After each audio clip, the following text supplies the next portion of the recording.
Bueno, pues mi nombre es Teresa Solís, soy facilitadora del método Lego Serious Play y lo que vamos a hacer hoy básicamente es conocer la herramienta, el método, disfrutar, por supuesto, eso es lo primero, y también vamos a hacer como una especie de trabajo sobre nosotros y sobre nuestro proyecto de una forma un poco más divertida o más lúdica, que es a través de las construcciones que vamos a hacer, ¿vale?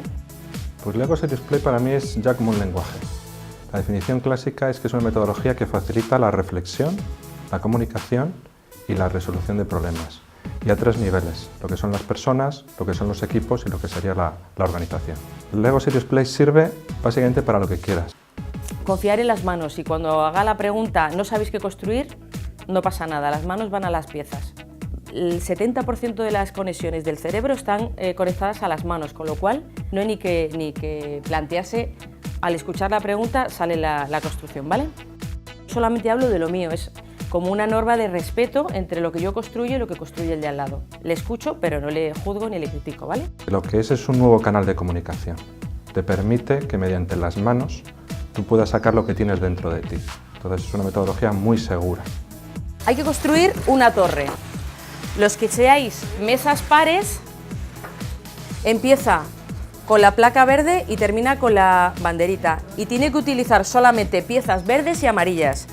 La ventaja de Lego Serious Play es todos pueden participar. Es decir, la metodología está hecha de tal forma que cada uno puede aportar lo suyo, porque cada uno de nosotros tenemos nuestras singularidades.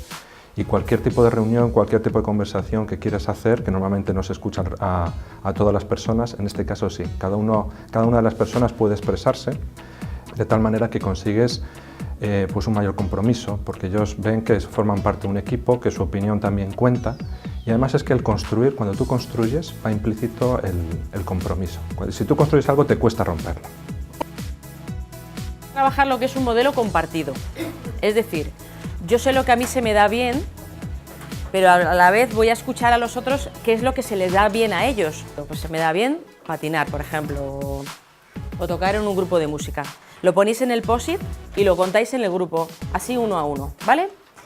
Cuando lo hayáis contado, vais a coger lo que os gusta y lo vais a poner en esta placa que os he dado antes, que la tenéis cada uno en la mesa, ¿vale?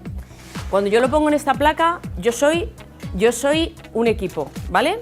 Y como equipo yo lo coloco, me puedo poner en el centro, me puedo poner en un lado, puede ser todos alrededor porque todos formamos parte del mismo equipo.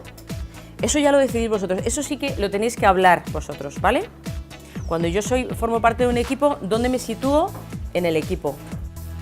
Se puede trabajar a nivel de profesores, se puede trabajar a nivel de mejorar la comunicación entre los profesores y los alumnos, que se conozcan entre ellos, pero también actividades de entre los padres y los alumnos.